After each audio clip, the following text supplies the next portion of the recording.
Bonjour à tous, que Jésus-Christ vous bénisse.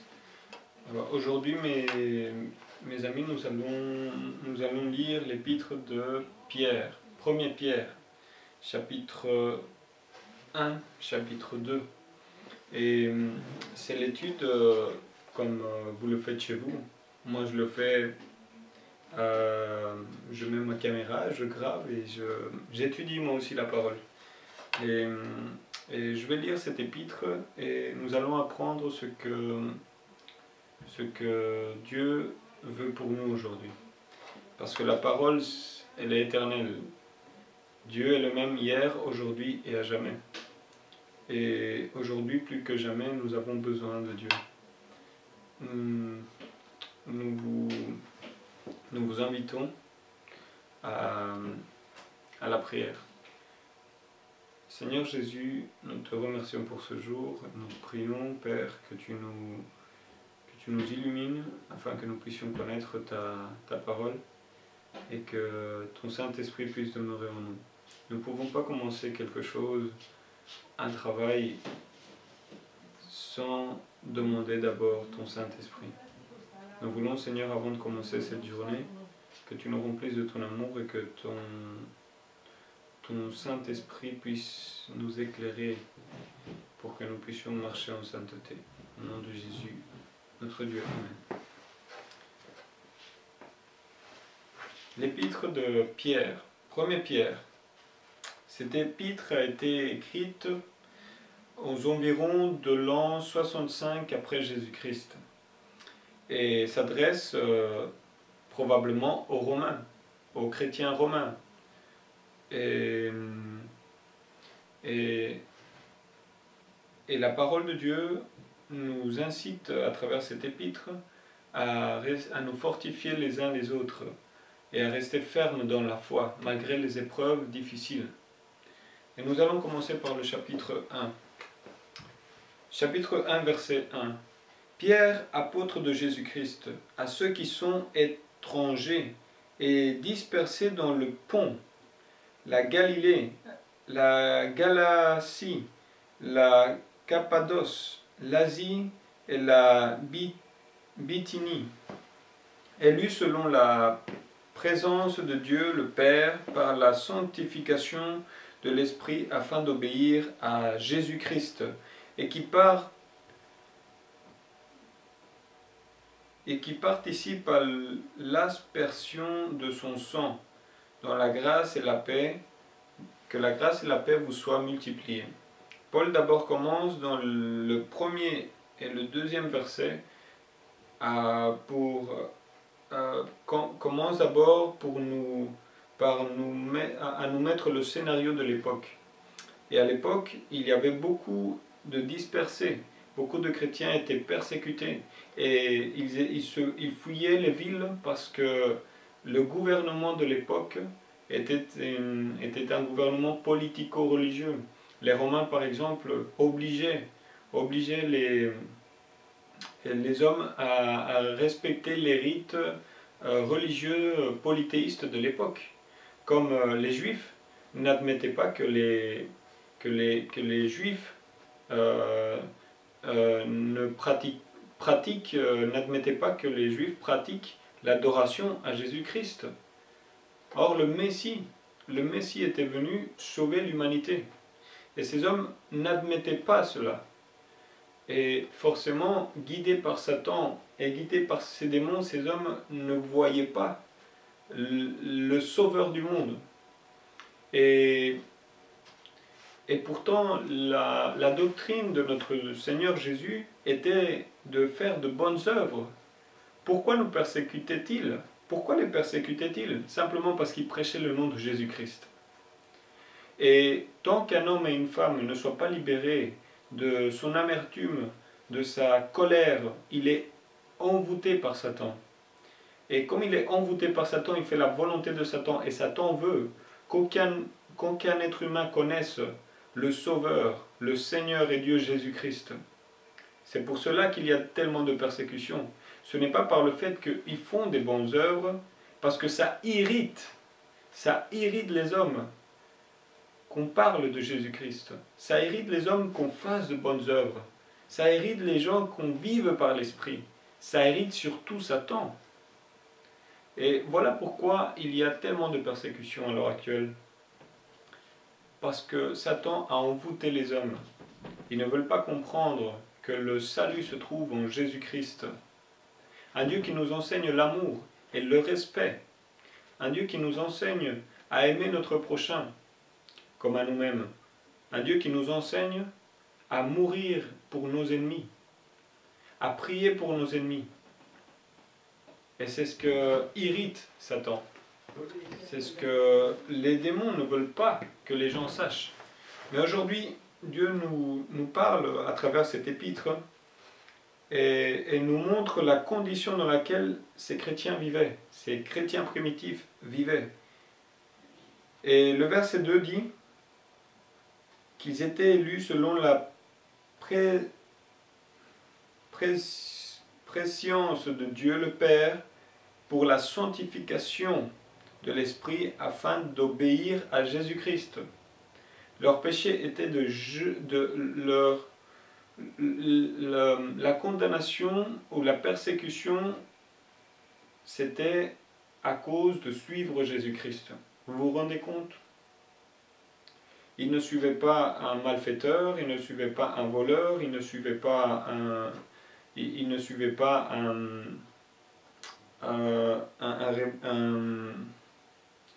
un tueur, ils suivaient simplement Issa, le Messie, le Rédempteur du monde.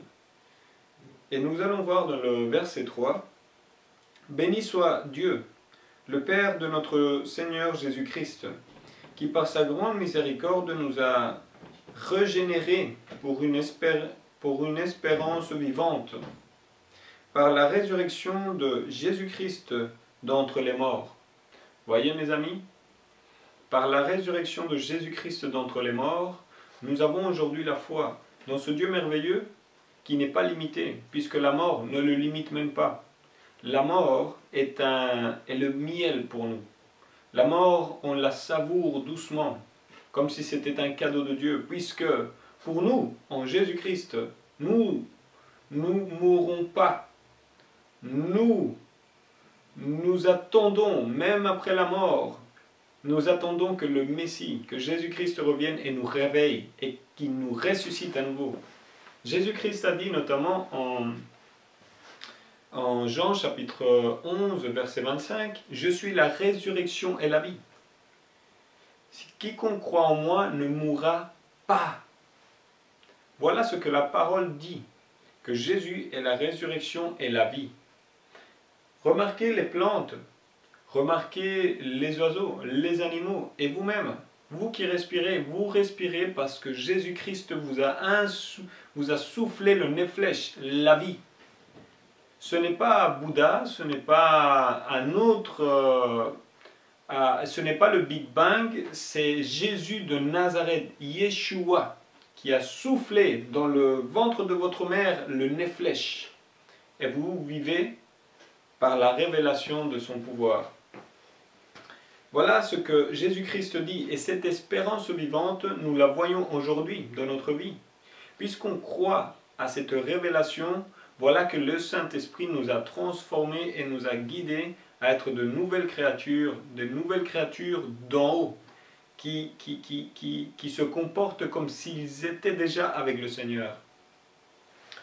Le verset 4 nous dit, « Pour un héritage incorruptible, et qui ne peut ni se souiller, ni se flétir, qui est conservé dans les cieux, pour nous qui sommes gardés par la puissance de Dieu, par la foi, afin que nous obtenions le salut, qui est prêt à être révélé dans les derniers temps. » Aujourd'hui, nous vivons plus que jamais les derniers temps, comparé à l'époque des apôtres, que eux-mêmes croyaient que c'était les derniers temps. Mes amis, de plus en plus, Dieu nous appelle aujourd'hui parce qu'il vient. Il revient chercher un peuple saint. Il revient chercher un peuple qui se sanctifie tous les jours. Et à l'époque des apôtres, Pierre encourage les chrétiens à se maintenir dans la foi, à ne pas oublier que Jésus est mort et ressuscité, qu'il est le Dieu merveilleux qui a tout donné pour eux. Ne perds pas espoir, ma sœur, ne perds pas espoir, mon frère, parce que Jésus voit ton cœur, il est avec toi. Et ça, c'est le cadeau plus grand qu'on puisse avoir dans cette terre. La mort n'est qu'un pas vers la vie avec notre Dieu Jésus-Christ. Nous croyons fermement que nous allons rencontrer nos frères et sœurs qui dorment à l'heure actuelle en attendant que Jésus, le Messie, revienne les réveiller. Et si nous gardons cet espoir, nous vivrons par l'Esprit de Dieu. Voyez ce que dit le verset 7. Afin que l'épreuve de notre foi, beaucoup plus précieuse que l'or périssable, et qui toutefois est éprouvée par le feu, et pour résultat la louange, l'honneur et la gloire lorsque Jésus sera révélé. Waouh!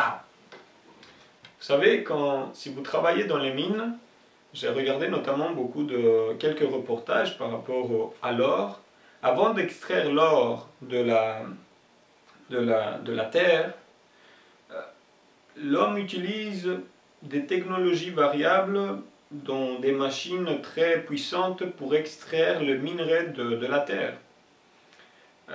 Du mercure, des machines qui vont extraire l'or, et après, l'or doit passer par le feu pour enlever cette impureté qu'il y a encore dans le minerai. Et ensuite, il est fondu et après, on fait des lingots d'or. C'est tout un travail pour avoir de l'or pur, sans impureté. C'est un gros travail. Et Dieu nous dit à travers cet épître, Paul compare l'or qui est périssable, parce que l'or est périssable, mais la foi en Jésus-Christ ne périt pas. La foi en Jésus-Christ, c'est croire en un Dieu éternel. Et il compare la manipulation de l'or à notre vie spirituelle. Malgré la foi nous enlève les impuretés du péché qu'il y a encore en nous. La foi nous maintient même s'il y a des tremblements de terre, même s'il y a des persécutions. Si nous nous maintenons dans la foi, Jésus-Christ mettra et continuera à mettre en nous son Saint-Esprit. Et les épreuves nous feront que plus forts. Ça, c'est l'évangile de Jésus-Christ. La parole de Dieu nous montre ici que son esprit est en vous et son esprit est en moi si nous avons la foi en ce Dieu merveilleux. Et la foi, c'est croire en quelque chose que tu ne vois pas mais que tu sens vraiment dans ton cœur. C'est pour ça que parler de Jésus, parler de Dieu, c'est une expérience personnelle. Ce n'est pas une théorie, ce n'est pas un enseignement universitaire, c'est un enseignement spirituel. Il faut avoir l'expérience. Et par l'expérience, tu as la conviction et tu as la relation vraiment avec ce Dieu que je te parle aujourd'hui, si tu ouvres ton cœur. Donc, mes amis, si vous avez des épreuves, croyez, revenez à l'évangile, lisez ces épîtres et vous verrez que il n'y avait pas que vous. Les épreuves que vous avez n'étaient pas plus dures que celles que nos frères de l'Église primitive enduraient. Nul homme a souffert comme Jésus-Christ. Dieu a tout supporté pour toi et moi. Console-toi avec ces paroles. Le verset 8 dit, « Lequel vous aimez, quoique vous ne l'ayez pas vu, en qui vous croyez, quoique maintenant vous ne le voyez pas, et vous vous réjouissez d'une joie inaffectable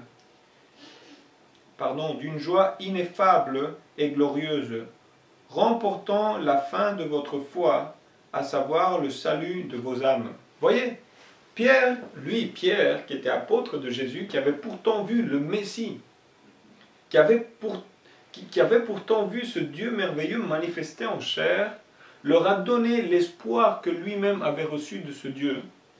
Et son Esprit Saint avait convaincu ces hommes, sans pourtant voir Jésus-Christ.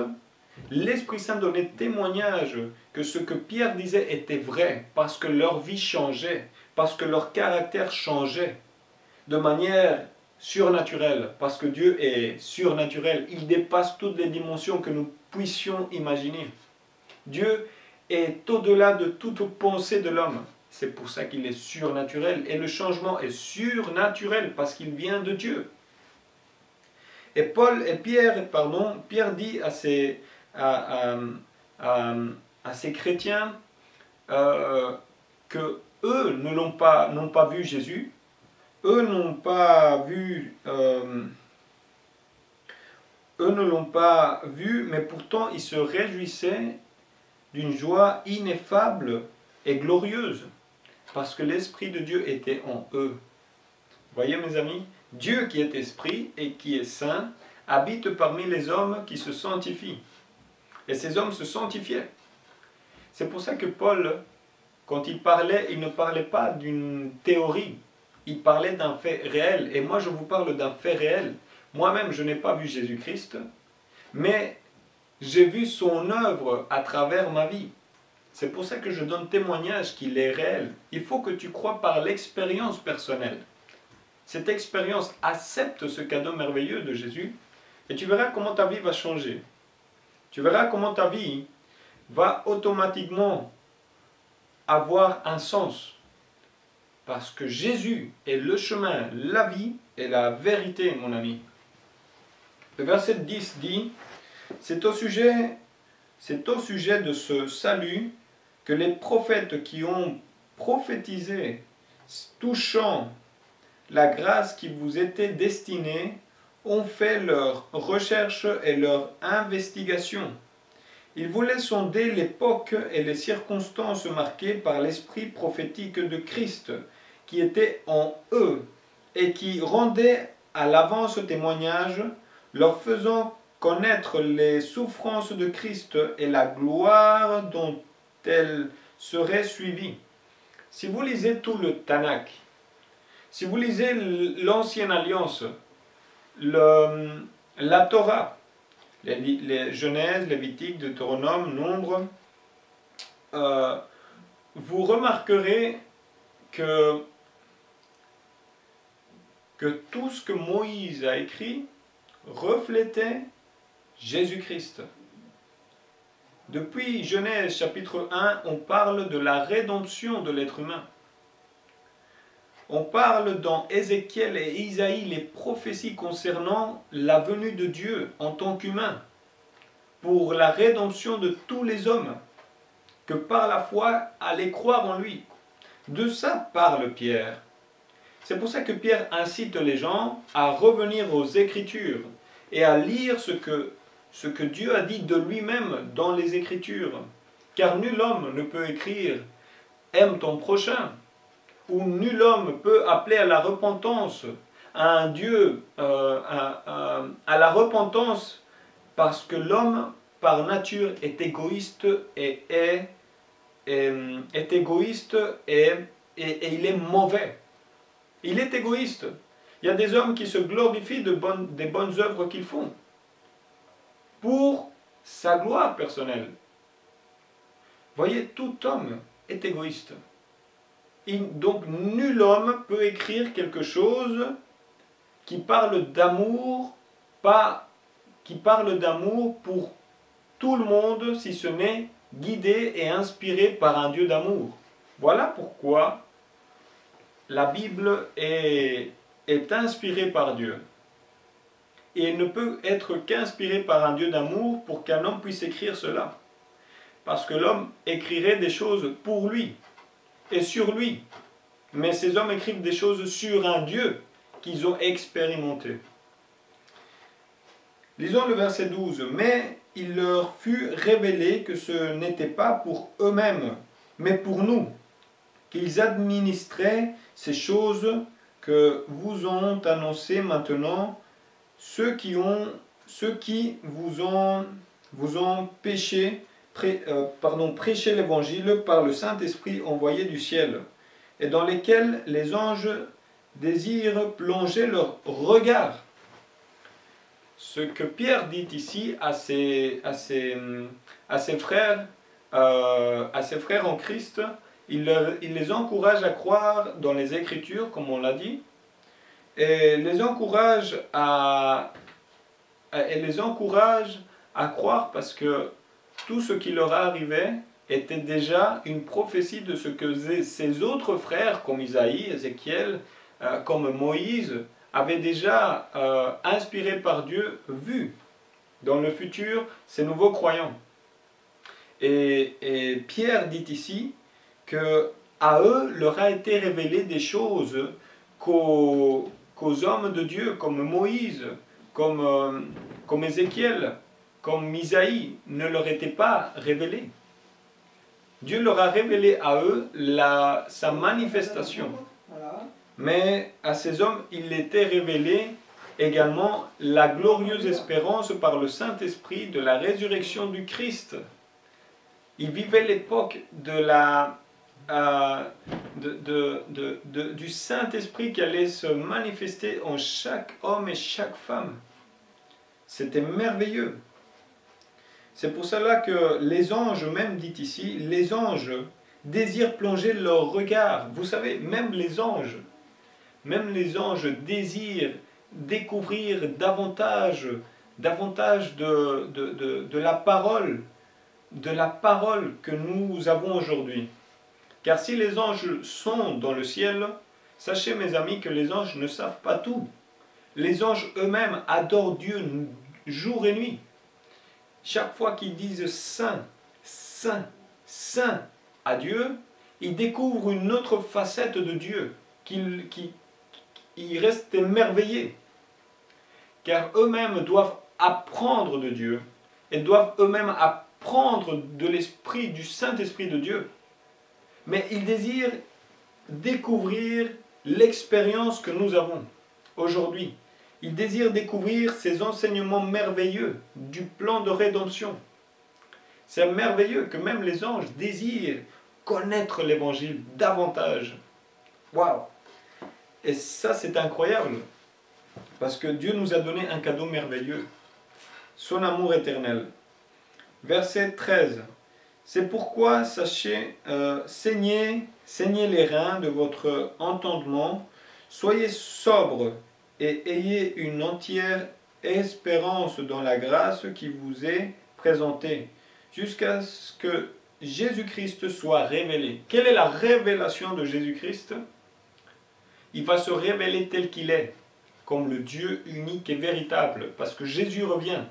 La trompette, le chauffard va sonner, et les morts seront ressuscités. Et nous irons avec lui dans sa gloire. Ceux qui vivent à cette époque-là seront transformés en un clin d'œil. Leur corps sera incorruptible, tel que Jésus l'a promis. Après la mort, un corps incorruptible. Et la révélation de ce Dieu merveilleux sera bientôt. Soyez prêts, mes amis. Soyez prêts parce que Paul exhorte, et Paul nous exhorte à croire, à ne pas abandonner la foi. Parce que s'éloigner de Dieu, c'est le pire qui puisse nous arriver sur cette terre. Le pire qui puisse nous arriver sur cette terre est nous éloigner de ce Dieu merveilleux d'amour qui a tout donné pour nous. Nous devons nous-mêmes, par l'Esprit Saint, agir afin que beaucoup d'hommes et de femmes connaissent cet évangile. L'évangile de la Bible, l'évangile véritable. Car Dieu ne veut qu'aucun périsse, mais que tous viennent à la repentance, que tous soient sauvés. C'est pour ça que Jésus va se révéler. La révélation de Jésus-Christ.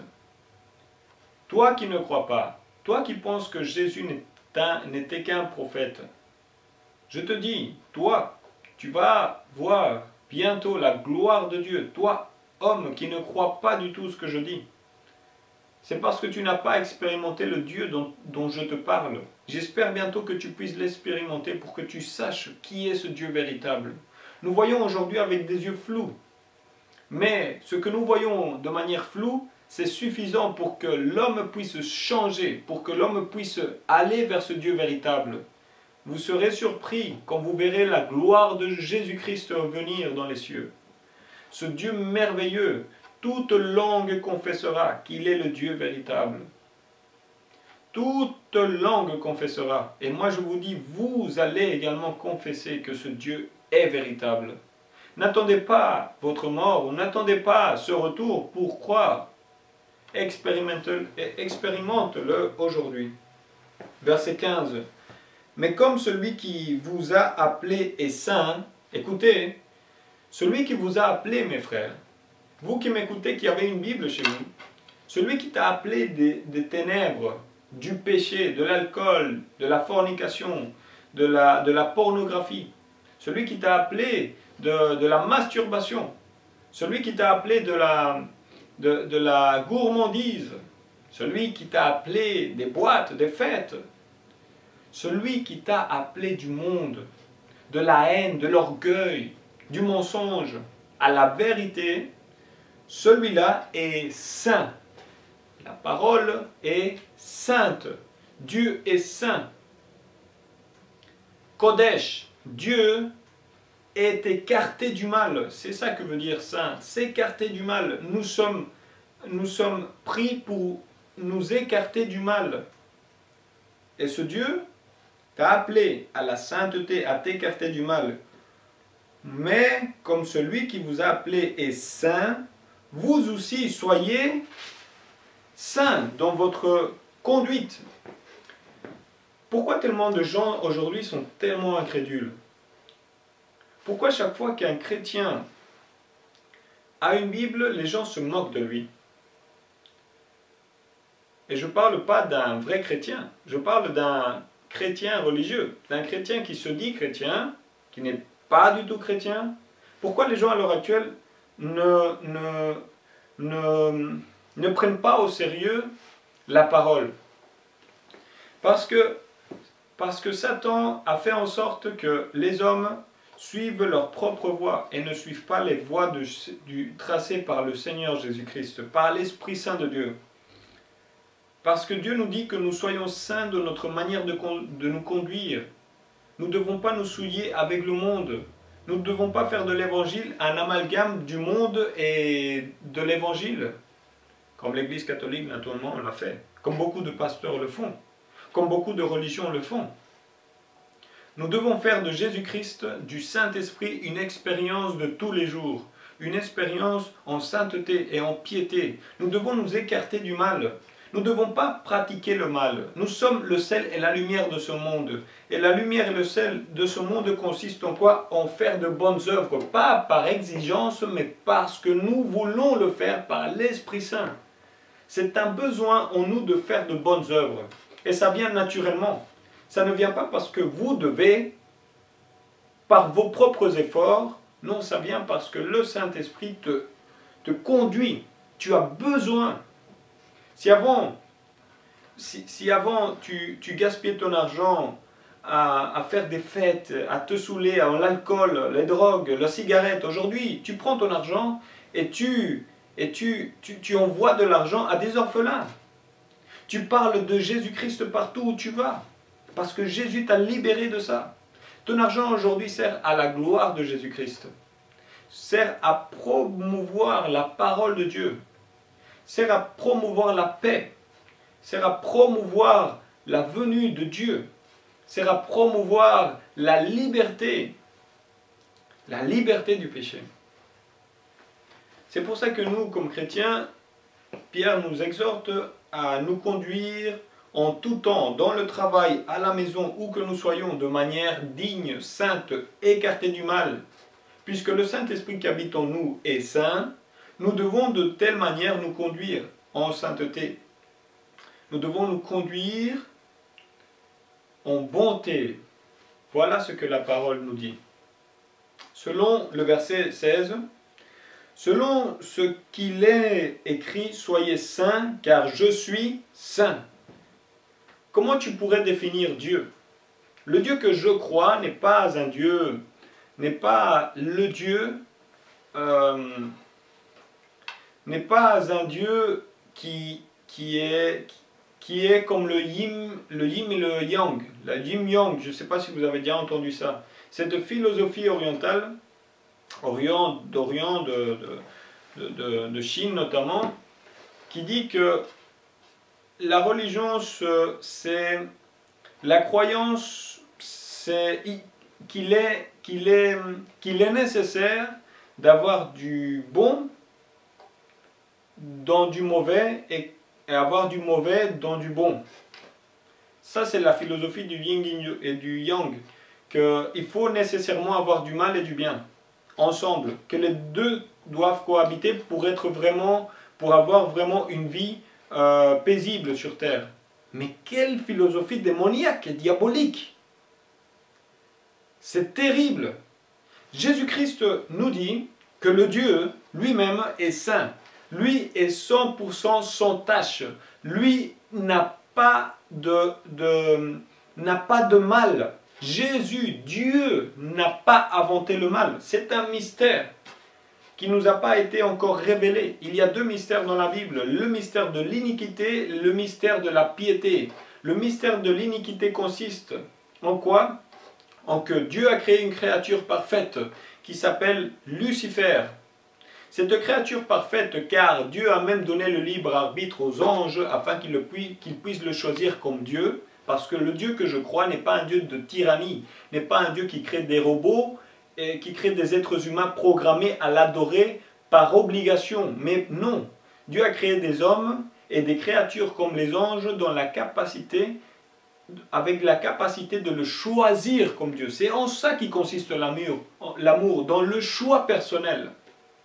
Et le mystère de l'iniquité, c'est quoi? C'est que cet ange-là, c'est un orgueil, il a eu de l'orgueil en lui, il a commencé, parce qu'il peut choisir, à vouloir prendre la place de son créateur, et à inciter d'autres anges qui avaient eux-mêmes le libre choix, de choisir à lui au lieu de son créateur. Le mystère de l'iniquité, c'est quoi? C'est que comment cet ange parfait a pu se souiller comme ça. Et aujourd'hui, vous voyez, il fait la même chose à beaucoup d'hommes. Il les trompe avec des philosophies, il les trompe avec des divertissements, il les trompe avec tous les mensonges que nous voyons à la télé, sur Internet. Il trompe. Il trompe et il fait que tromper depuis qu'Adam et Ève ont désobéi. Il trompe. Et aujourd'hui, il veut te tromper. Aujourd'hui, il ne veut pas que tu connaisses le chemin de la vie éternelle qui se trouve en Jésus-Christ.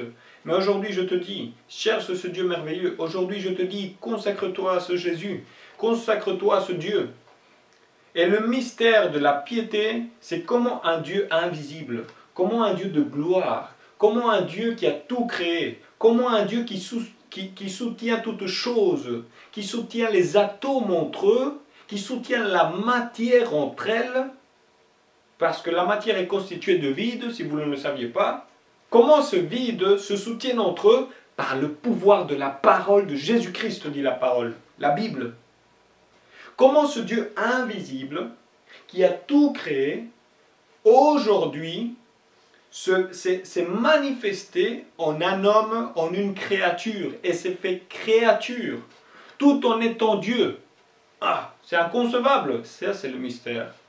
Et c'est le mystère de l'amour de Dieu, comment un créateur, comment un Dieu glorieux a pu venir au monde, était Emmanuel, Dieu parmi nous, et a pu accepter d'être humilié par sa propre création. Ça, c'est un mystère. C'est incroyable, c'est inconcevable. On ne peut pas comprendre. Mais une chose qu'on peut comprendre, c'est tellement l'amour de Dieu.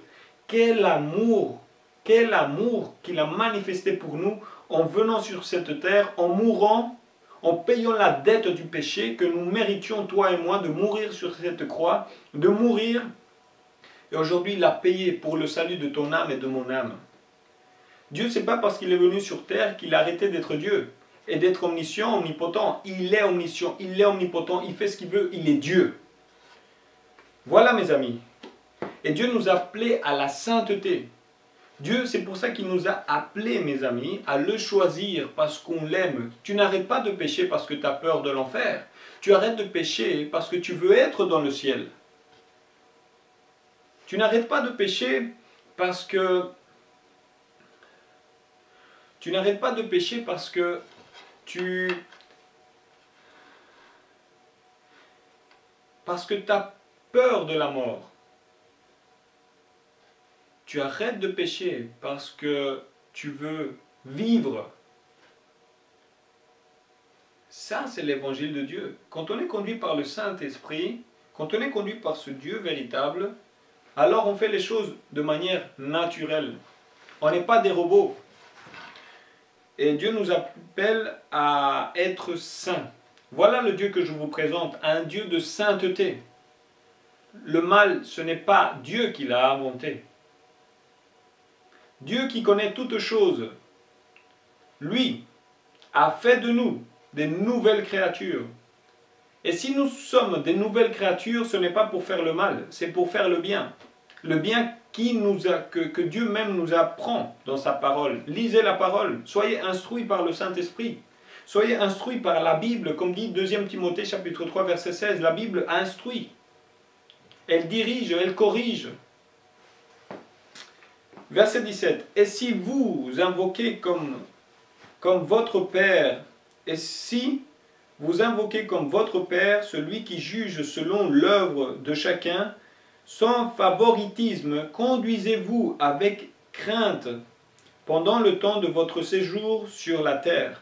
Oh, mes amis, Dieu, Pierre, il nous parle de l'écriture comme si nous étions nous sommes ici comme des ambassadeurs.